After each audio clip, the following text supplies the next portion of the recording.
Which part? Well, Let me ask the specific questions okay. that we've addressed. I said I would do this, and I'm not 100% sure how the answers will be. I just want the rumors to stop. Whatever the truth is, it is. And let's all find out what it is and then live with that. The 5 questions were, and I can read them all 5, and then if Mr. Black wants me to go one by one, I will. Number 1, is it true that the FAA or the DOT expects us to generate $8,600 per acre per year of airport leased property?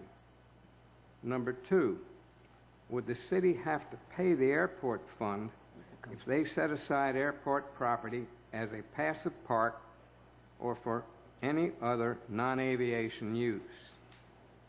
3, what is meant by the obligation to maintain a financially sustainable airport? Does this mean money for grant applications?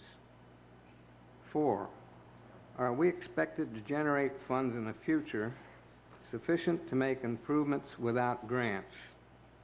5, are we expected to generate sufficient funds to pay for all maintenance and improvements sometime in the future without grants?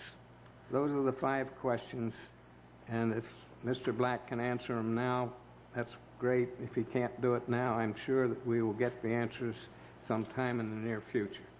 Thank you, Marty. I think the best way to respond to that is to follow up on Mr. Wilson's comments. As a community, we are going to have to make choices.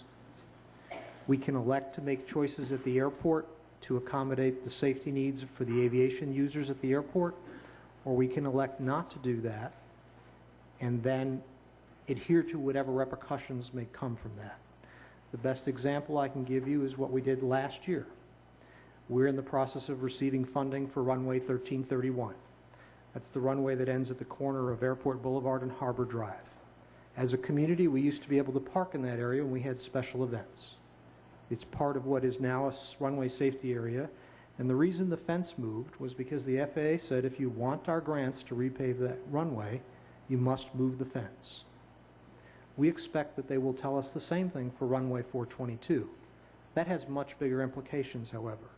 If we elect not to take those dollars, we may be saying to our community that 1331 will become the primary runway for all large planes at the airport. I think that historically we've said we don't want that. We want a reliever that takes the planes out over the Gulf rather than out over the homes. On the other hand, changing the runway configuration at the end of 422 will cause impacts to the existing golf course, potentially to the driving range, the cart barn, the drop-off area, several holes along both the north and south sides of runway 422, as well as potentially to the access areas and even the ability to interconnect from the set of holes along on the opposite side from Sharkey's and those that are along Red Lake and Casperson on that side of the airport. But those are community choices, and that's why we recommended the public design charrette, because that's really the only way the public's going to be able to understand that there are choices and we can make a decision now with the involvement of the public, as opposed to receiving in 2 to 3 months a request from the FAA to either accept their funding or not, and not have had the opportunity to hear from the public about what the implications may be if we were to do that. And that's one of the reasons I think the committee said over a month ago, don't accept the developer proposals, move to a public design charrette so that we can understand that we do have choices. We don't have to accept any of the developer proposals, but understand that we do have options that we have to weigh. Well, let me focus it a little sharper. And if you're not prepared to answer these questions today, I know we've been in touch with the FAA. If we had to settle them, fine. Is it true the FAA and the DOT expect us to generate $8,600 per acre for airport leased property? I don't know where you got the $8,600 number. What the FAA expects is if we lease property, we obtain at least a fair market value based on an appraisal of the use of that property for that intended use, or some other fair market evaluation process that demonstrates that we are not leasing property that is at rates that is less than competitive with the private sector. Well, we've spent a lot of money on an appraisal. It makes it come out 20 cents per acre per year, or 20 cents per square foot per year. That comes out to $8,600. Would the city have to pay the airport fund if they set aside airport property as a passive park for any other non-aviation use?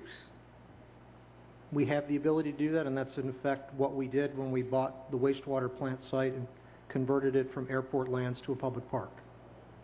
Okay. Are we expected to generate funds in the future to make improvements without grants? The FAA expects that when we lease property, and as we develop the airport consistent with the airport master plan and the airport layout plan, that we will lease those lands at fair market rents. They do not force us to rent the properties. But if we do develop at the airport, it has to be done under fair market rental conditions. If we elect not to develop the airport and not adhere to their standards, then they do expect that we will absorb those costs and not accept grants for them. But that's a community choice. That is a choice that we can make as a community. We're not compelled to take those grants. They're optional. But if we don't, we do have an obligation to maintain the airport, and we have to come up with other ways to fund those improvements other than the grants that the federal and state agencies make available to us. Conceivably, that could be ad valorem tax funds, as Winter Haven is doing. I don't know what Winter Haven's doing, but I would echo Mr. Wilson's comments. You know, at this point with the legislative discussions on tax reform, I do not anticipate ad valorem property tax to be a likely source of revenue that the city could use to fund the airport. Well, I don't think anybody in the audience or in the city would stand for that, but Winter Haven is doing that because they negotiated an unreasonable contract with an FBO years ago.